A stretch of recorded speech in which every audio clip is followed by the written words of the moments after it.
pada masa zaman Imam Ibnu Hanifah itu ada juga seorang ateis yang cukup jago Pak dalam berdebat, dan sudah banyak orang Islam yang tidak bisa menjawab perdebatan kalau berdebat dengan dia. Nah, sampai akhirnya dia sudah merasa betul-betul tidak ada lagi yang bisa mengalahkan dia. Tapi kali ini berbeda. Dia menantang di tengah lapangan, dikumpulkan orang. Kalau kita kan sekarang misalnya Profesor Dr. Zakir Naik, dia undang orang, dia yang tidak terkalahkan. Jadi pada masa Imam Ibnu Hanifah ada orang ateis yang tidak terkalahkan kalau berdebat. Nah, jadi waktu dia menantang orang untuk berdebat, yang mengiyakan waktu itu Imam Ibnu Hanifah. Waktu itu masih sangat muda umur beliau. Jadi di tengah keramaian itu, posisi orang ini dia duduk di atas mimbar, tegak di atas mimbar, dan orang Islam di bawah. Dan Imam Ibnu Hanifah berdiri untuk melayani tantangan dia. Kata Imam Ibnu Hanifah, apa yang akan kau perdebatkan? Jadi pertanyaan dia yang pertama apa Pak? Pada tahun berapa Tuhan kalian itu dilahirkan? Itu pertanyaan orang ateis ini. Kata Imam Ibnu Hanifah, lam yalid wa lam yulad. Allah tidak beranak dan tidak pula diperanakkan. Itu jawaban agama kalian. Itu tidak kuterima. Berikan yang bisa kuterima. Masa sesuatu yang ada pasti ada yang melahirkannya. Nah, jadi kira-kira kapan Tuhan kalian itu lahir? Kemudian jawaban Imam Ibnu Hanifah, Allah itu ada sebelum adanya sesuatu. Tuhan tahu tidak tentang perhitungan? Kata Imam Ibnu Hanifah. Ya, aku tahu tentang ilmu hitung. Angka berapa sebelum angka 1? Tidak ada angka apa-apa. Kalau belum ada angka 1, sebelum angka 1 tidak ada angka yang lain mendahulunya, kenapa Tuhan heran kalau sebelum ada Allah memang tidak ada awalnya? Buktinya sebelum angka 1 tidak ada angka lain, Tuhan nggak komplain. Ini kok Tuhan berani mempertanyakan Allah. Kalah dia dengan debat dia yang pertama. Karena ternyata sebelum angka 1 juga tidak ada angka, tapi orang tidak pernah komplain. Malah Allah yang dipertanyakannya. Allah itu kapan lahirnya? Sementara yang tidak ada angkanya sebelum angka 1 saja orang tidak komplain. Baik, kata orang ateis ini.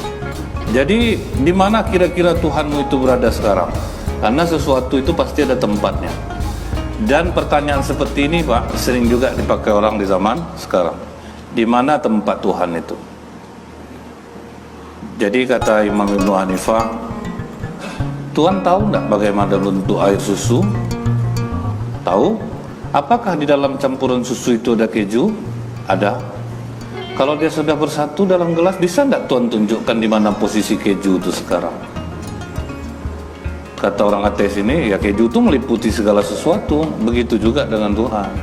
Dia ada di segala tempat. Dia meliputi segala sesuatu.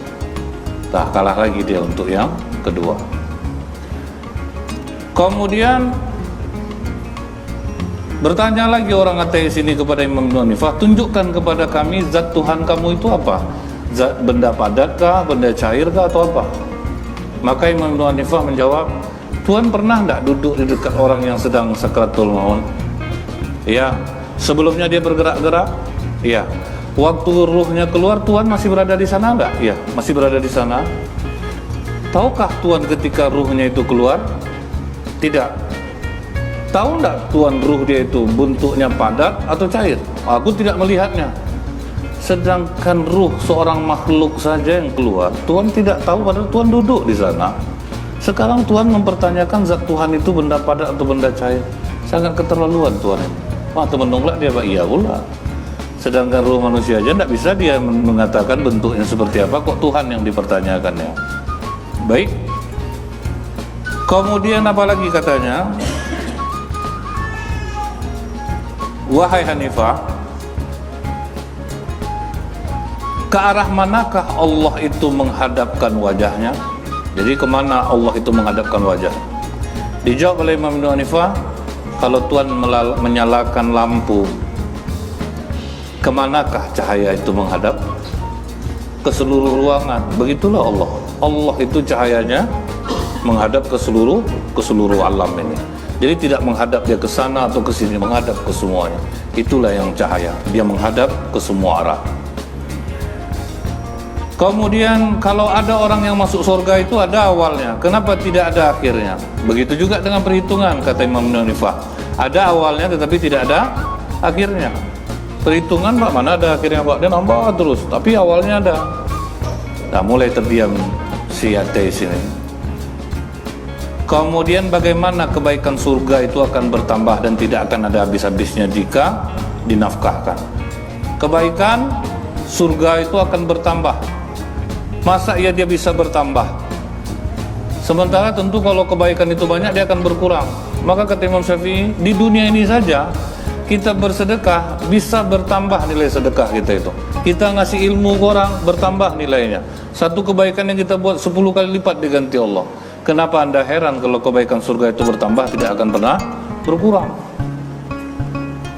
Akhirnya ditanyanya lagi, Pak, kalau begitu apa pekerjaan Tuhan sekarang? Maka kata Imam Hanifah, seharusnya dari tadi kan aku menjawab di bawah, sekarang kita tukar tempat lah. Biar aku jawab dari atas, kau duduk di bawah. Sampai di atas mimbar, apa kata Imam Hanifah, kau ingin tahu pekerjaan Tuhan sekarang? Iya. Jika ada orang yang sombong berdiri di atas mimbar ini, maka dia akan turunkan dan menaikkan yang benar ke atasnya.